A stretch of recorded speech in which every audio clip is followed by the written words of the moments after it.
Ferdita Soparwe. Saya dari Program Studi Sistem Informasi Fakultas Ilmu Komputer Universitas Kristen Indonesia Maluku. Sekarang saya akan membahas tentang kerangka kerja dan paradigma interaksi. Semoga bermanfaat. Materi pertama yang akan kita bahas adalah kerangka kerja dan paradigma untuk memahami interaksi. Dalam interaksi manusia dan komputer, kerangka kerja dan paradigma digunakan untuk memahami bagaimana manusia berinteraksi dengan komputer, serta bagaimana merancang sistem yang ramah pengguna. Tujuan utamanya membuat interaksi lebih intuitif dan efisien, juga mudah dipahami pengguna. Paradigma yang umum dalam interaksi manusia komputer, yang pertama ada paradigma antarmuka grafis, interaksi melalui elemen visual seperti tombol, ikon, dan juga menu. Yang kedua, paradigma manipulasi langsung, mengontrol objek di layar secara langsung. Misalnya drag and drop. Paradigma percakapan, interaksi menggunakan bahasa alami seperti chatbot atau voice assistant. Yang keempat, paradigma realitas virtual atau augmented reality. Pengguna masuk ke dunia virtual atau memanipulasi objek digital di dunia nyata. Yang kedua, siklus tindakan evaluasi atau eksekusi. Model ini menjelaskan proses berpikir pengguna saat berinteraksi dengan komputer. Proses eksekusi atau melakukan tindakan, yaitu pengguna punya tujuan, kemudian memilih aksi, dan kemudian menjalankan aksi di sistem.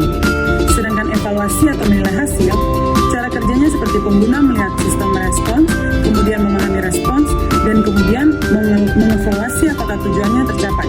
Contohnya dalam interaksi manusia dan komputer, yaitu saat kamu klik tombol simpan, kamu ingin file tersimpan atau eksekusi. Lalu sistem menampilkan pesan, file berhasil disimpan. Itu sudah termasuk evaluasi. Yang ketiga, jarak pemisah eksekusi dan evaluasi. Jarak pemisah eksekusi adalah seberapa mudah pengguna memahami cara melakukan tindakan di sistem. Sedangkan jarak pemisah evaluasi, yaitu seberapa mudah pengguna memahami hasil dari sistem. Dalam interaksi manusia dan komputer, desainer harus memperkecil jarak ini agar pengguna tidak bingung. Misalnya, jika tombol tidak jelas fungsinya, maka jarak pemisah eksekusi itu besar. Sedangkan jika sistem tidak memberi umpan balik, maka jarak pemisah evaluasi besar. Materi yang keempat, kerangka kerja interaksi. Kerangka kerja interaksi adalah model atau cara berpikir yang digunakan untuk memahami bagaimana manusia berinteraksi dengan komputer. Ini membantu desainer antarmuka dalam: yang pertama, merancang sistem yang mudah digunakan, memahami aliran komunikasi antara pengguna dan komputer, dan yang ketiga, menemukan titik-titik masalah dalam interaksi. Ada banyak kerangka kerja interaksi, tapi yang utama dan paling umum dipakai dalam interaksi manusia dan komputer antara lain About and Build, Norman, Seaheim, MVC, dan PIC. Yang kelima, fase eksekusi pada siklus interaksi. Fase ini merupakan bagian pertama dari model siklus interaksi menurut Donald Norman, yang menjelaskan bagaimana pengguna yang berinteraksi dengan sistem. Fase eksekusi terdiri dari 3 langkah utama. Yang pertama, menentukan tujuan. Pengguna memutuskan apa yang ingin dicapai dengan sistem. Yang kedua, menyusun niat atau tindakan. Pengguna mulai berpikir tentang apa yang harus dilakukan untuk mencapai tujuan tersebut. Dan yang ketiga, menentukan dan melakukan aksi. Pengguna melakukan tindakan fisik pada antarmuka untuk mengeksekusi niat tadi. 6. Permodelan sistem dan model mental. Permodelan sistem berfokus pada bagaimana sistem komputer sebenarnya bekerja di balik layar untuk melakukan tugas tertentu.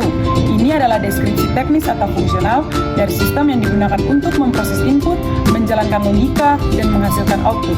Sedangkan model mental adalah pemahaman pengguna tentang bagaimana sistem bekerja yang bisa berbeda-beda tergantung pengalaman dan pengetahuan pengguna. Model mental membantu pengguna membuat prediksi dan keputusan tentang bagaimana berinteraksi dengan sistem. Contoh permodelan sistem: jika kamu mengklik tombol simpan di aplikasi pengolah kata, sistem akan memproses file yang dimasukkan oleh pengguna, menyimpannya di lokasi yang ditentukan, dan memberikan umpan balik, misalnya pesan file berhasil disimpan. Di sini permodelan sistem merinci bagaimana program mengolah data dan menjalankan perintah tersebut di backend, misalnya algoritma penyimpanan file. Contoh model mental, yaitu pengguna menganggap bahwa saat mereka mengklik tombol simpan, file langsung disimpan di komputer mereka. Padahal, sistem mungkin menyimpannya ke cloud atau server terlebih dahulu. Jika pengguna tidak memahami bahwa file sebenarnya tidak disimpan di perangkat mereka, ini menciptakan ketidaksesuaian antara model mental pengguna dan model sistem. Kesimpulan yang dapat kita ambil dari materi ini, kerangka kerja dan paradigma interaksi MK memberi